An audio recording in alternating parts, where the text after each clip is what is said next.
Welcome back to Alchemical Astrology. I'm your celestial navigator, Melusine, with the February lunation report, paying particular attention to opportunities for transformation as they present in the skies. I've mentioned previously that the moon's face is in perpetual motion, and you may be asking, why pay attention to something that is so fleeting? What possible impact could it have when it lasts at most 2 days? My response to this is from an alchemical and Jungian perspective, as you need to be aware of my biases when you approach things from a critical thinking standpoint. An event can be intense, even if it lasts a moment. Anyone who has experienced a traumatic event will attest to this fact. The moon represents our emotions, what we need to feel secure, and on a mundane level, it represents the population at large. So, if you are looking to gauge the potency of a situation, this archetypal signature must be factored into your analysis of any moment in time. Another point I'd like to make, although you may not have any technology corroborating the experience, is the perception of the compression of time. As a world bridger whose daily practice includes harnessing energies to retrieve information, I have most definitely encountered an acceleration in the linear space-time continuum. We are in a collective quickening that can be perceived as time folding in on itself. That may sound frightening at first, but it is a transformational opportunity that can be explored if you are willing to let go of the old mental programs and open your heart to new ways of being. What does this have to do with the moon?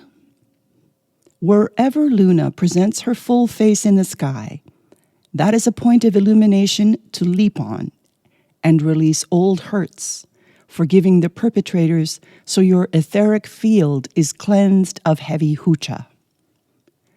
Hucha is a shamanic term used by the Peruvian lineage in which I was initiated to describe dense energy generated by fear, which impedes the natural life flow of the luminous body. Surrendering this limitation liberates you to pursue new, healthy connections and adventures. On February 5th at 1:28 p.m. Eastern Standard Time, the moon reached her full expression in the sign of Leo. This is the only sign ruled by the sun, which sustains and supports the vital life force of all things. Leo also rules the heart, and that should offer up a clue as to how we can best navigate the current celestial landmarks. None of the wandering stars operate in isolation, so we have to examine the whole dynamic to get a proper assessment of the sky clock's message. Here's the chart for the planetary placements on this day as perceived from my geographic location in North America. The sun and moon are on the Leo-Aquarius axis, shining light on how the heart, Leo, and the head, Aquarius, are to find balance. The first snag in keeping that teeter-totter level is the T-square in the fixed signs, as both the sun and moon are squaring Uranus in Taurus. This harkens back to the eclipse season we faced in Scorpio-Taurus, and the relief of tension in this square is pointing to Scorpio. In effect, that means there is still some cleanup to be done as far as subliminal patterns and toxic ties that have depleted our personal power. This is the time to dig deep and find these places in our individual psyches that need some additional healing if we are to revive and revitalize our spirits in this current soul journey. Note that Venus is squaring Mars here, and this process is most assuredly going to involve personal, intimate relationships as a consequence. Take the time to determine whether the giving and receiving elements of your partnerships are working in harmony. If not, how can you correct this?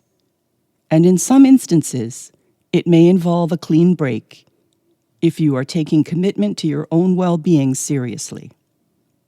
Be prepared for some sudden revelations with Uranus in the mix, and remember, fortune favors the brave. Venus is also exalted in the sign of Pisces, so she will bring you blessings and guidance if you stay true to yourself. As is clearly visible, you have planets clustered in the top right quadrant of the chart and absolutely nobody home in the bottom right to counter that top-heavy configuration.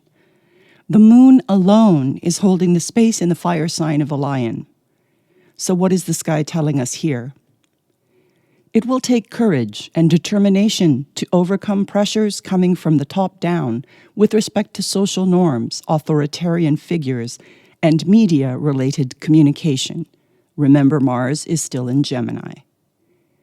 In other words, your emotional health needs prioritization, hence the moon bookmarking that spot. And that could mean withdrawal or disconnection from all these external sources of stress and confusion. Breathe into your heart and turn off the noise. If you give yourself permission to do this, then the alchemy will take hold. Mercury, the solvent that facilitates change, is moving towards Pluto in the last degrees of Capricorn, where so much activity focused over the last 2 years. This is the lead in the chart, and the moon is showing you where the treasure lies. When Mercury is conjunct the Lord of Death and Transformation, we will witness the purge of the decade before Pluto transits into Aquarius and we have a generational gear shift activated in 2024. Do the work now, and you will be rewarded when Venus makes her pivot into Leo this summer, where she will hover for 3 months. Venus represents resources, pleasure, and finances. If you clean house now, then these areas will reflect the changes you made internally. As within, so without. Another facet to this Leo moon is her placement in the second decan, which is ruled by Jupiter according to the Chaldean texts. This provides additional juice, and with the greater benefic moving direct in the sign of Aries, you will have fuel for the fire of passion you apply to this dynamic.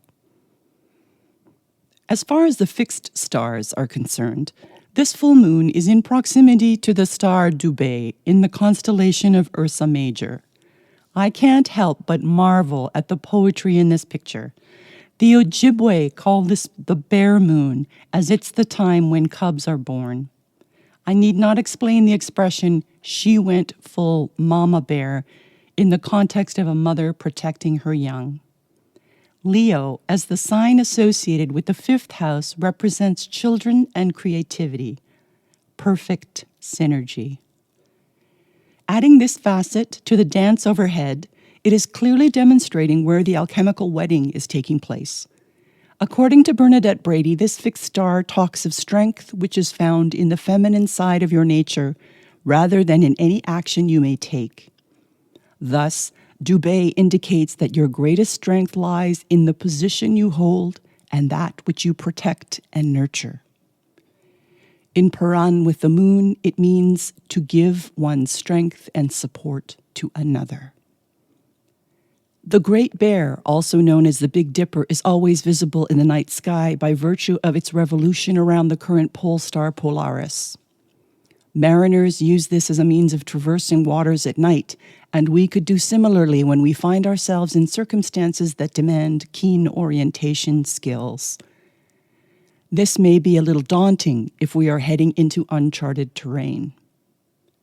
The plant ally that can enhance our smooth sailing was known as the herb of grace by the Christians who dipped sprigs of it into holy water and blessed their thresholds. This is rue, or Ruta graveolens, a perennial herb native to the Mediterranean, West Asia, and South America. Its name translates from the Greek to set free, as it was the main component in antidotes against poison. It was a key ingredient in the vinegar of 4 thieves that was used to ward off the Black Death. It is also believed to enhance eyesight and inspire creativity. Perfect characteristics in alignment with this lunation. The tarot card for this placement is the 6 of Wands. It depicts a man riding a white horse victoriously through a cheering crowd. He's wearing a wreath and carrying a staff which is also garlanded by a wreath. The energy here is triumphant and celebratory. The suit of wands represents fire. Certainly a sign of good things to come if you follow the celestial guidelines I've just outlined.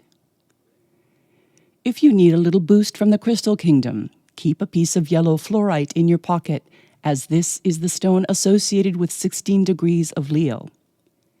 Its subtle golden glow will warm your heart and heat your internal furnace to spark the passion that inspires you to rise above your troubles and find your own triumph.